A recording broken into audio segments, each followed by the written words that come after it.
This is the Going to the Endzone Podcast.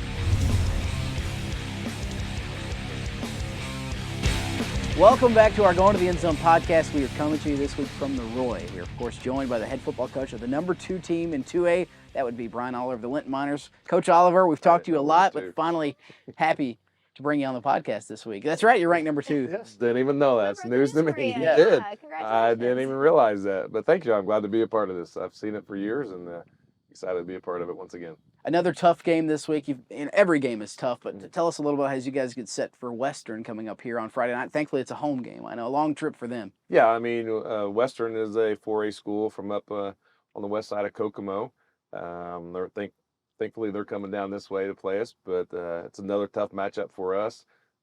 Just the different things that they do and the athletes that they have. It's going to be another battle for us and another great atmosphere here at the Roy. Coach, you're off to another good start this season, 4-1. Just what have been some of the biggest reasons for that good start?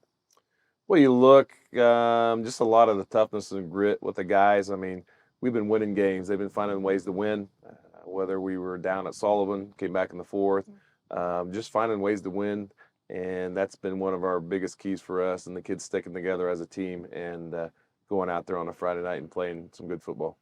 And you have a lot of talent across the board, but when you do need those moments where you're like, okay, this is really where we need to turn this around and win against Sullivan, Boonville, things like that, who are you looking to? I know you've got several good captains, but who are you looking to really add that spark, and what position groups are you really hoping can turn the tides for you? Well, really, in those situations, you turn the tide, you go with the offensive line or defensive line. Right. And if they do their job, we can give to any one of the 4 guys in the backfield, and we'll get the yards that we need. And so in some games, we might have one of our wings having a great game or a Q or a fullback, and any one of those guys can do it. But if our line's doing their jobs up front, they'll make our skill guys look great every night. How important is this stretch for you guys? More than halfway through the season, you guys are going to play anyone. You like to beef up that schedule, playing a 4A school this week. How important is this stretch of the season? Because, playoffs are right around the corner. Well, yeah, I mean, that's what we're saying. And the season's halfway over. I mean, you're only guaranteed 5 more games. And so looking at that, you try to get to that mid-season form. You made the mistakes the first 5 weeks. So what are we learning from those mistakes? How are we going to continue to keep building from that? And what's going to keep pushing you to keep looking at that end goal? And so you have to trust the process and keep grinding, because now you can get a little stale at times, but you try to keep bringing a little more excitement every single day and keep your eye on the prize at the end, and that's win championships. Coach, there's a lot of senior leadership on this team, but also some young guys that have stepped up this year and that you're going to build with for the future. Just how good is it to have that mix? The seniors kind of, teaching everybody, they went to semi-state last year, kind of teaching them how to win, Well, that's huge. I mean, trust me, I'd love to have 20 seniors out there playing. I mean, that can really help out a team. But, I mean, when we have a good blend, that kind of helps build you for the future also. But also, it lets you know that you have some good talent there that you can work around no matter what. And so looking at that, that really helps us out. But then also you really rely a lot on our seniors as we continue to move forward. We're sitting here, in the background, that 2016, that state title, you guys have done so well time and time again. What's it going to take this year to get back to that and bring home something to add to that scoreboard? Well, 2016 and really 2015 was a special group of kids. Once again, 2 great senior classes coming through. It'd be great to have a kid like Tyler Muir again from back in the day.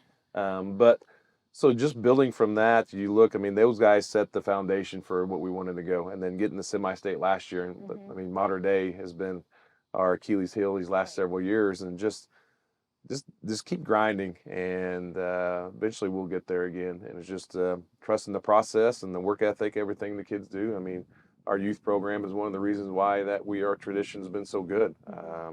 We got tons of kids in there. They run our same systems that we do, and I got coaches from my high school staff that are involved with that. And that's definitely builds our future to helps us out to where we can win to this day. Did I say the youth program's undefeated, or someone's undefeated? I feel like I saw a stat on Twitter this week. Well, our 7th grade is. Okay. They haven't lost a game, and yeah. then they played Sullivan last night and beat Sullivan. So I mean, that was a good win for them. And so they got a couple more tough games coming up, and so they're definitely being challenged. But there's a good group of kids in there that we can build around in the future. Speaking of good group of kids, you got some sitting over there. Paul, I got to ask about, the father-son dynamic. I know you've said at times, sometimes you might be harder on Paul than other people are, but obviously it's a father-son thing. How have you seen Paul kind of grow and develop as he's playing this first full season as QB for the Miners? Well, he's getting better. Coach Jake, our offensive coordinator, really works with him a lot and trying to teach him different things. He had to play QB for several years and just trying to build that confidence with him and understanding how to read the coverages, when to release the ball, and just making those decisions. And so really Coach Jake does most of it. Then I just kind of encourage a little bit along the way as we go through the game. But really he's developing as he's come along. And he's a sophomore. He's going to make mistakes just like everybody else. But the progress is definitely coming. Obviously the running game with him is a lot better than his passing right now. But we're going into week 6, and we still got improvement there to help us out for the playoffs. Coach, you mentioned the playoffs. I mean, obviously you want to win every game, but that loss against Monrovia, double overtime, hard-fought battle, playoff atmosphere, just how can facing, adversity early in the season like that, help prepare you guys for the playoffs? Well, you really look, I mean, that helped us beat Sullivan the next week and helped us beat Boonville last week. Just our kids have been in that moment now. I mean, you look years ago, some of the teams we played on our schedule, we'd win 55-0 or 60-something, whatever. That's great for the fans and great for the kids and the stats and everything, but it really didn't fully help us develop. We can't see what we're doing wrong. And so with these guys that we've been playing, it's really showing some things that we need to work on and focus on. And hopefully those things there will really be beneficial come playoffs. Again, we've been talking 4A coming to town. It's going to be a rockin' night at the Roy. And what are going to be some key points to get this win against a big school? Yeah, I mean, you look there, really, you can always say this in every game, comes down to turnovers and offensive, defensive line play. Those are things, but that's a typical coach answer. But really when it comes down for us is continue to keep growing as a team, minimize our mistakes. We've had some mistakes over the last few weeks. That's uncharacteristic of our teams. But we're getting better with that, and we made a point to be focused with that. So just continue to keep building from that and minimize mistakes. And when those opportunity comes, we have to put the points on the board. Look for a big one on Friday, Coach. Before the big game Friday, you've got an even bigger test. Our Oh, suggestion. Yes, Okay. here comes Front the and center. fun. You get the Okay. first question. Oh boy, here we go. All right. All right.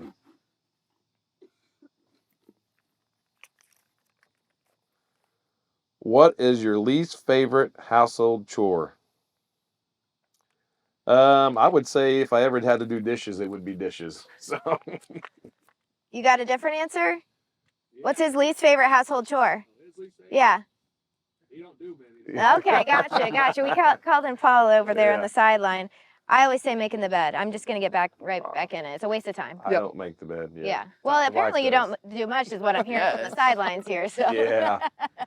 Yeah, I always go with folding laundry. Yeah. Doing laundry's fine. Just putting it away, folding Yeah. it, can't stand it. Yeah. Tough. Dusting. I don't like dusting. I mean, dust is going to come back too, but you got to Right. dust, so dust would probably be. Absolutely. All right, Next. TP. Let's see if we can. Oh, tough one. Is a hot dog a sandwich, Coach? Or is it a hot Yeah. The hard-hitting I questions know, we here. have a We tough got one. it. dog? Is a hot Yeah. dog a sandwich, or is it a hot I dog? would say you have it on a bun, and actually it's just bologna rolled up, really, isn't it? Oh. You know? True point. I agree. I know, but I hate to think about it like that. I agree that it's a sandwich. It's the whole cereal a soup thing, which Yeah. I think it is. You think cereal is yeah, a soup? we can say that for another Okay, podcast. we don't need have to talk time about for that that. later. I We don't got dis- like I a 40-minute disagree. ride back to the station. We'll discuss that. It's not a sandwich. It's just a hot dog. It just can be in Okay. its own category. That's fine. What do Hot you dog's think? a hot dog. I could see Yeah. both sides. I mean, I like fried bologna. Is I a like hamburger hot a sandwich? dogs. Hamburger's a sandwich, Yeah. right? Because it got buns. Hot dogs. No, it's just a burger. Like Yeah. things can have their own category, guys. Okay, I'm done with Next. this question. Next All one. right, yeah. I'll go ahead and grab one out here. Let's see. All Do you right. expect the big drama to be over the hot dog and the Oh, sandwich? no, Yeah. that's good. If you could choose anyone to perform the Super Bowl halftime show, who would it be? Alive or dead, too. That's, you can that'd pick be my. somebody. That's what I Yeah. say. I'd either Alive do. or dead. The halftime show. Yeah. I'm a big Bon Jovi fan, so I'd go with Bon Jovi. Yeah, I know he already did it, but I'm a big Bruce Springsteen fan, so I'll go with the boss. Oh, gosh. I don't know. This Oh. is a hard question. I like Jack White a lot. I think Jack White would be good at the halftime show. The Stones have already done it. I would say the Rolling Stones, they've already done it. I know. I was going to say I really liked Prince's. Tom Petty's was good too. Mhm. Prince's MJ was didn't good. get a chance to do it, did he? Who? MJ? Oh, he did Uh, several, I think. Yeah, I Several? think so. Yeah. Okay, well, then I don't know. Yeah. Bring I it back again. I don't know. I mean, I think I picked this question too, and I don't know the answer to it. But Really, I liked probably the one of the one. best ones the last few years. I thought was that Lady Gaga one. She Oh put yeah, Yeah, that yeah, was cool when she, she like, came in fell from the, Yeah, down let's off watch the- that again. That would be cool. that's a Yeah. good one. Okay. all right. Oh, You got to round us up. is it me? Okay. Yeah. Okay. Wait, we already did this one. All right, I bring don't it want to on. do that one. Your worst or best vacation? My best vacation was probably a couple of summers ago when Lily graduated. We all went down to on vacation. We went there. I can't even remember where we went now. I can think about it. So we're in Florida, maybe? It was not, Dominican Republic. Oh, That sounds fancy. fun. Okay, yeah, that Yeah. does sound fun. That We sounds went like a down there good with vacation. some friends and took Lily there for her graduation. So we spent a week down there. It was a Very good time. nice. Very nice. I went to Universal with my family. Universal in Orlando. Oh, yeah. Pretty cool. I would say that one's my worst, best one and worst one because on the way back, our plane got delayed. We had to take a car 6 hours back home from DC. Oh, gosh. So Wow. yeah, Okay. best of both worlds there. Yeah. Yeah. My worst one was probably in college is going on spring break to Cancun. We were supposed to leave like on a Friday. Plane got canceled. Oh, Didn't leave till like no. Monday. Then so it was like switching different Yeah. condos when we were down there, and Yeah, that's Cancun was kind of a challenge. yeah. I We can still made the imagine. best of it. We were in college, so we made the best. My worst vacation was senior spring break in college as well, going to Cabo. We got robbed. So that was not like Wow. like just from our vault and our even worse, like not even from somebody on the street. It was from our own hotel. Anyways, but my best, probably my honeymoon. We went to Colorado and then up the Pacific Northwest. That was pretty cool. Out there. So yeah. I go to Destin a lot. I like Destin a Yeah. lot. And then during the pandemic, our family, we got a house in Dauphin Island, Alabama, because there was no one down there. It was during the Yeah, pandemic, so really you're kind of, nice. once you get the family all together, stuff like Yeah. that. I don't really have a worst vacation. I can tell you a lot of bad football games I've been to. Where Tennessee's lost or the Titans have lost or someone, but I don't really Yeah. have a worst vacation. Knock on wood. Maybe that Yeah. worst vacation's still to come. Yeah, no, we don't want that for you. Well, Coach, thanks for taking some time to stop Okay. by on our podcast on a busy week. Can't wait to see you guys show down with Western on Friday night. I appreciate you guys coming down. Looking forward to it. Thank you. More Endzone Podcast coming your way right after this.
Welcome back to our Going to the Endzone podcast. We're here at the Roy Williams Field. Miners have a big one against Western on Friday night. We're joined by a pair of Miners. That would be Paul Oliver and Hank Jennings. Guys, welcome to the show. Thanks. Thank you. Thanks for having us. How excited is it to be halfway through the season? Let's not get sad, but to have another big home game here Friday, much easier than traveling up to Kokomo. Yeah. Kokomo, Western's coming here.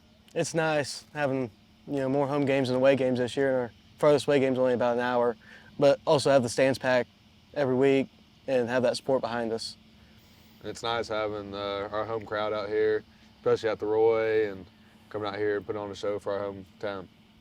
You guys are off to a 4-month start this year. Obviously want to get back to semi-state and even beyond like you were a year ago. Just what are some of the biggest things you guys think you need to do? I think you guys both on offensive side of the ball, you guys play both ways. And Yep. so just as a team, what do you think are some of the biggest things you guys need to do to, reach those goals? Some of the biggest things we got to do is hold back our mistakes and just keep playing and put those plays behind us. We need to get more discipline on both sides of the ball. Our defense really has been holding us together because our offense can't really put drives together with all the penalties and turnovers. But if we cut that out, we'll be scoring 50 on teams. You talked about the support here at the Roy. What's it like to line up Friday night and play for Linton, a team that, in a community that takes so much pride in their sports, especially high school football? That's got to be an extra boost in the arm, especially with all the success Linton has had in athletics over these last couple of years. Oh yeah, it's nice knowing that you have to come out here and perform every week and can't be letting anybody down. I've always dreamed of it, and I've been around it since I was a little kid, ever since my dad took over head coach. I've always dreamed of coming out here and playing in front of the home crowd. What do the seniors on this team mean to both of you, and what would it mean for you guys to, to be able to end the season for them on a positive note? These seniors are great leaders. They've always been there for us and always trying to push us to do our best, and to end it on a positive note would be amazing, to go win that last one with them. Mm-hmm. I've been playing with most of them for probably close to 10 years, and it's just nice to have that friendship and that bond and that trust every single play with each other. Now, aside from football, we know Coach Oliver has a strict Friday food routine diet. You guys have a strict Friday food routine Same diet? thing every week. Okay, so take us through it. Yeah. It's a popular thing I hear. Talk about the pancakes. Oh yeah. Every Friday morning we go to the grill, a little diner uptown, and Coach Oliver butters up my pancake and cuts it every single week. Throws syrup on it. He gets the first bite though, so I get taxed. And then for lunch I'll have a nice grilled steak that my dad made the night before. And then pregame, I'll go to Subway and eat a foot long. And Oh, man, it's making me hungry. I go to the grill, I get a omelet and some toast. And then for lunch, I don't always have lunch on Fridays. Depends on if my mom makes it or not. And after school, I go to Subway and I get me a steak and cheese protein bowl. So your dad cuts your pancake, but not your pancake. No. Right? Yeah, You don't what's get a that pancake, right? Omelet. A little bit sort of an off-the-field question. We like to ask this to all the players we have on about their coaches. What's something about Coach Oliver that, we don't know about him? Not football related, Putting you on the spot. He's sitting over there, but that's okay. He snores in his sleep bad. that is a bad one. Called out. I Yeah. can usually hear it from my room. Nice. Hank, On you the go. field, he kind of looks like, a nice, respectable guy, but whenever he's behind closed doors, he's a big party animal. Breaking He loves news. to have fun. Yeah, breaking news here on the podcast. We love it. Hey, guys, thanks for taking some time to stop by the podcast. Good luck Friday. Thank I you. can't wait to see what happens in all season. Yep. Hey, we're back with more Endzone Podcast. No pancakes, though, right after this.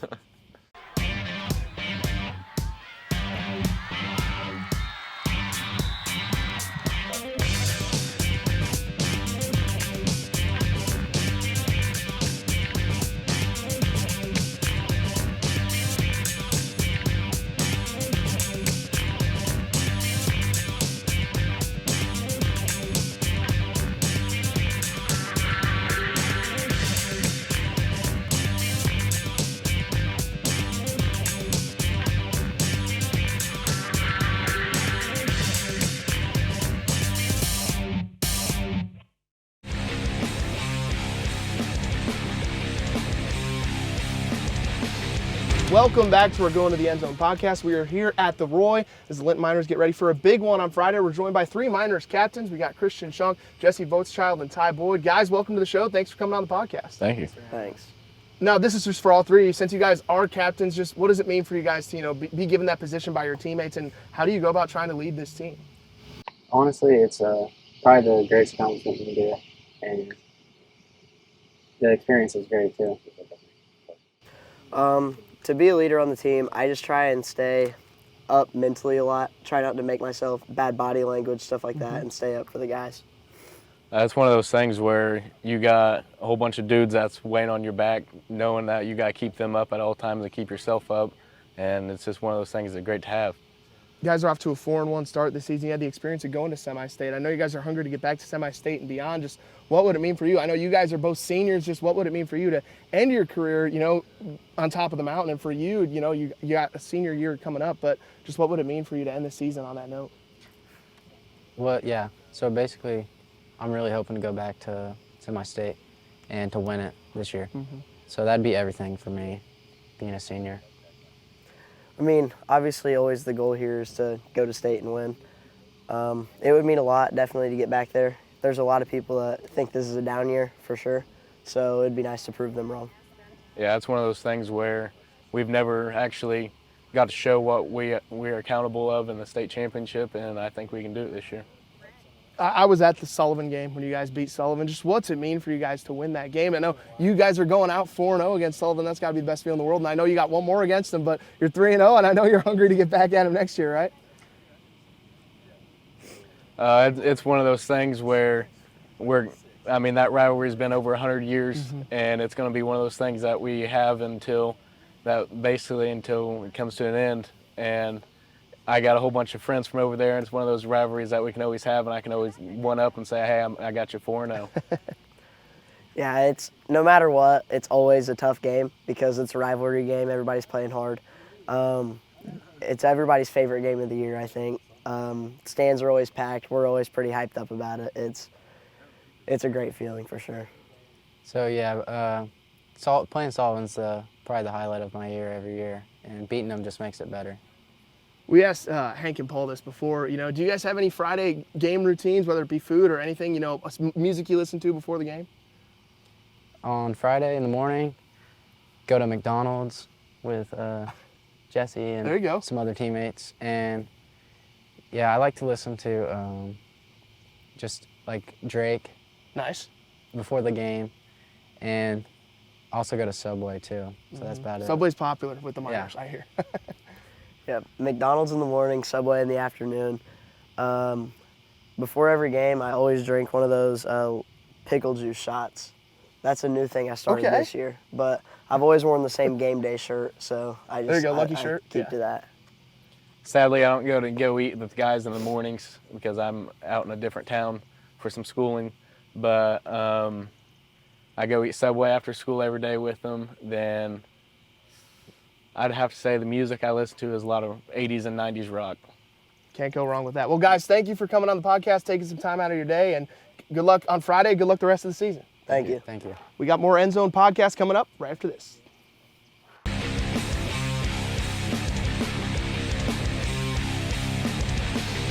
Welcome back to our Going to the Endzone podcast. Many thanks to all the Miners that joined us on this week's show. Coming to you at the Roy. We're going to break down, get set for another big week of the high school football season.